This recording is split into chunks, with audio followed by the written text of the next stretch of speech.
Les trous noirs naissent de l'effondrement du noyau d'une étoile massive, un objet dont la masse est 25 ou 30 fois plus importante que celle du Soleil, voire plus.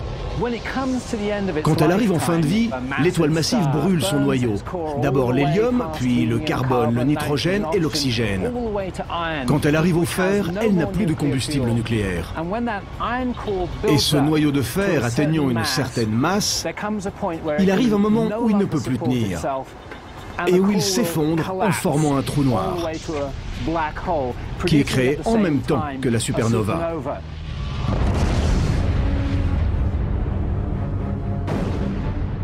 La supernova explose en émettant des quantités d'énergie, si bien que tout ce qui est à proximité est anéanti. Puis les débris de l'explosion tombent dans le trou noir qui vient de se former. Et il semble que la clé de l'attraction du trou noir soit la force de la gravitation. La force gravitationnelle va attirer les objets alentour comme elle fait tourner les planètes autour du Soleil. En fait, les étoiles vont tourner en orbite autour du trou noir pendant une grande partie de leur vie sans être aspirées. Elles sont parfaitement en sécurité tant que l'attraction fatale ne s'exerce pas sur elles. Mais si elles s'aventurent trop près, tout près du bord, elles sont avalées.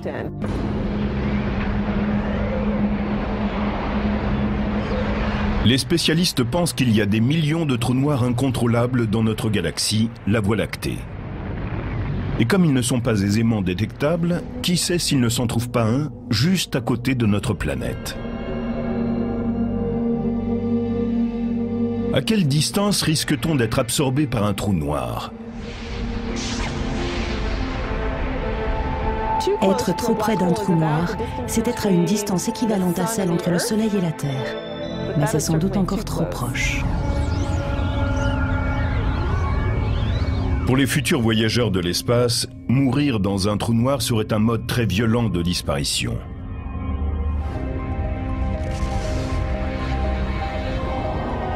La manière dont le monstre vous détruirait dépend de sa taille, car on compte deux catégories différentes de trous noirs. La plupart d'entre eux sont des trous stellaires, dont la masse est 5 à 30 fois celle du Soleil.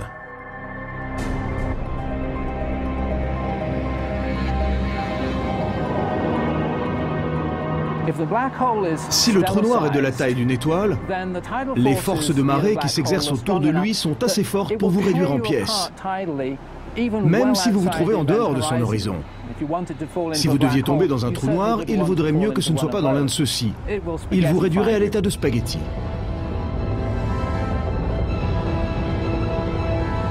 Mais à côté des trous noirs stellaires, on trouve de véritables monstres. Leur masse est des millions, voire des milliards de fois plus importante que celle du Soleil. Et les scientifiques pensent que ces géants occupent le centre de chaque galaxie, y compris la nôtre.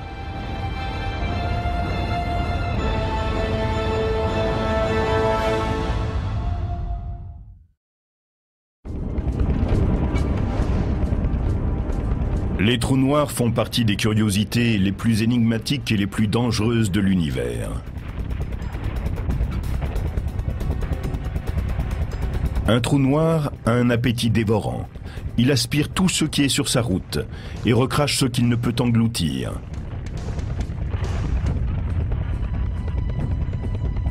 Aujourd'hui, les scientifiques ont découvert qu'il y avait des trous noirs supermassifs, qui sont des millions de fois plus importants que leurs cousins stellaires.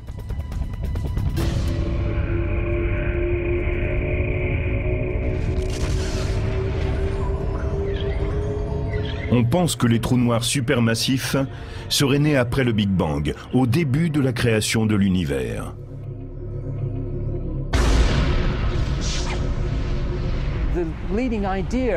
À leur naissance, lors de l'effondrement du cœur d'une étoile massive, ils seraient nés sous forme de trous noirs stellaires.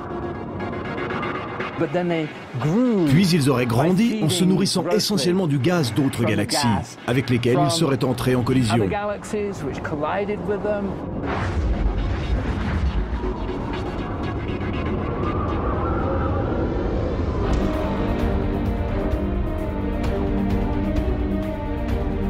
Les spécialistes ont découvert que ces ogres noirs exerçaient leur puissance au centre des galaxies.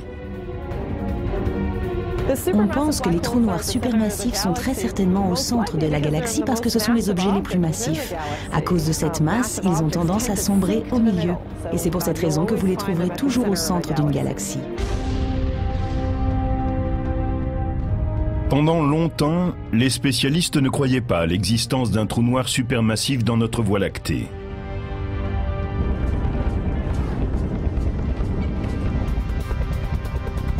Mais en 1995, l'astrophysicienne Andrea Ghez décide de prouver le contraire. Au cours des 10 dernières années, nous avons mené une expérience qui consistait à poser la question suivante: y a-t-il un trou noir supermassif au centre de notre galaxie? Pour ça, nous avons observé les mouvements des étoiles au centre de la galaxie pour voir s'il ne s'y trouvait pas une grande quantité de masse à l'intérieur d'un tout petit volume. Ce serait la preuve de l'existence d'un trou noir.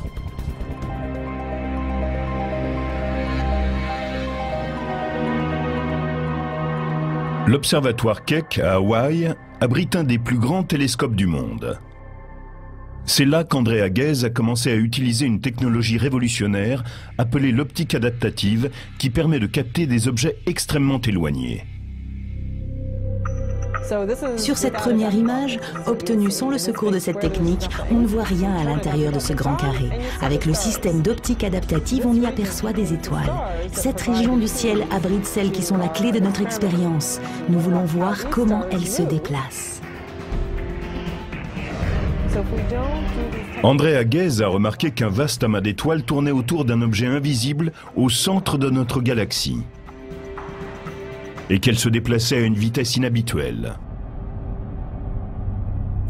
Nous voyons que ces étoiles sont très près du centre et à l'aide de ce système, nous pouvons les observer. Elles tournent autour du trou noir, tout comme notre planète tourne autour du Soleil. Leur orbite nous indique où se trouve le trou noir.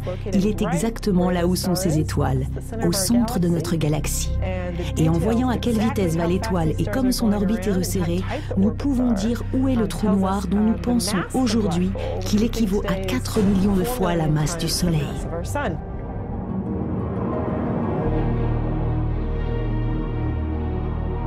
Andrea Ghez a accompli un véritable exploit en confirmant la présence d'un trou noir supermassif au cœur de notre galaxie. C'était très exaltant de découvrir ce trou noir supermassif au centre de notre galaxie. C'était la réponse à ce que nous cherchions.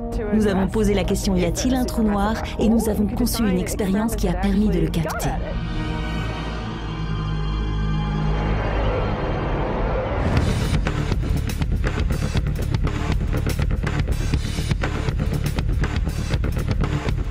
Pour l'astrophysicien Andrew Hamilton, la mort dans un trou noir supermassif serait différente de celle qu'on rencontrerait au sein de sa cousine de masse stellaire plus petite. Si vous voulez aller là-bas en touriste et vivre cette expérience extrême qui consiste à tomber à l'intérieur d'un trou noir et à découvrir ce qu'il s'y trouve, faites donc un tour dans un trou noir supermassif. C'est ce qu'il y a de mieux.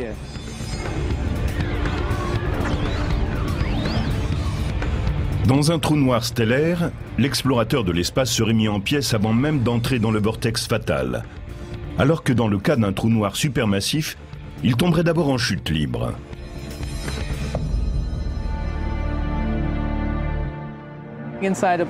Si la masse d'un trou noir supermassif est plus importante, sa taille l'est aussi.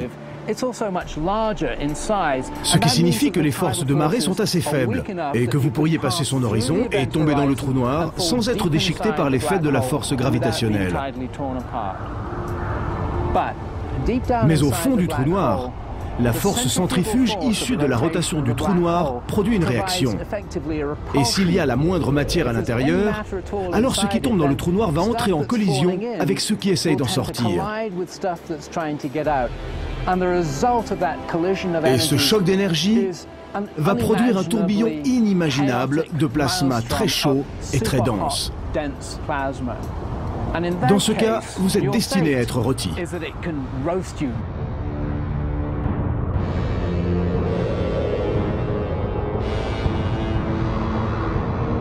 À partir de quelle distance des voyageurs de l'espace seraient avalés par un trou noir supermassif situé au centre de la galaxie? Pour un trou noir supermassif, il faudrait se situer entre 1,5 million et 1,5 milliard de kilomètres de lui pour sentir son influence.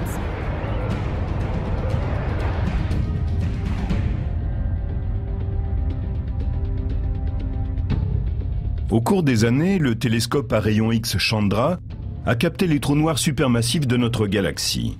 Ils grignotent de la matière cosmique, mais ne s'empiffrent pas comme les autres trous noirs supermassifs. Comparé à d'autres, notre trou noir est aujourd'hui inactif. Notre galaxie n'a que peu de gaz en son centre. Aussi, n'a-t-il quasiment rien à se mettre sous la dent. Il ne mange pas grand-chose. Il est à la diète. Le trou noir supermassif de notre galaxie semble être réduit au jeûne. Ceci est en partie dû au fait qu'en vieillissant, la galaxie a de moins en moins de matière à lui fournir.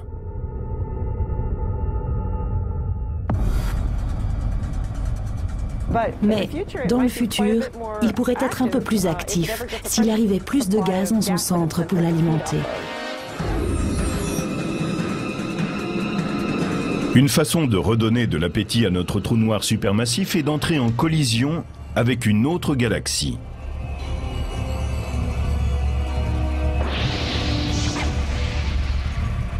Cela vous semble-t-il impossible? À 2 millions d'années-lumière de là, notre voisin le plus proche, la galaxie d'Andromède, se dirige vers nous à la vitesse de 110 km par seconde, ou 400 000 km/h.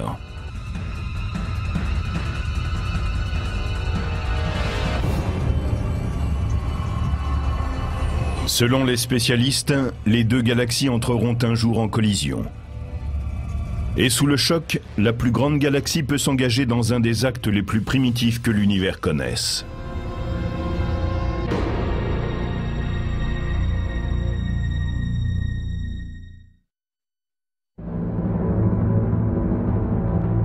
C'est l'un des rituels les plus barbares en vigueur dans l'espace.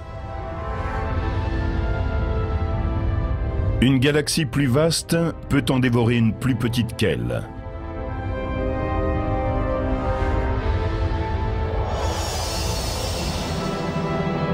Ce scénario n'est pas né de l'imagination d'un écrivain de science-fiction. C'est une réalité cosmique. Et ce phénomène est appelé le cannibalisme galactique. Cet horrible événement se produit sur les autoroutes célestes, quand deux galaxies entrent en collision.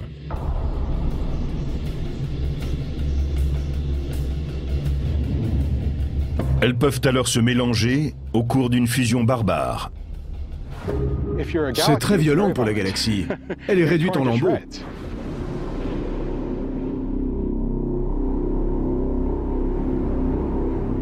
Joshua Barnes étudie la fusion des galaxies. Tel un enquêteur sur une scène de crime, il affirme que ses recherches démarrent un peu comme l'analyse d'un accident automobile. Imaginez que vous arriviez sur le lieu d'un accident de la circulation. Vous avez deux véhicules écrabouillés, mais pas de témoins. Personne pour vous dire ce qui s'est passé. Vous avez juste ces preuves physiques. C'est à peu près la même chose quand on étudie la collision de deux galaxies. Il n'y a pas de témoins. Tout ce qu'on a, c'est ce qu'il en reste.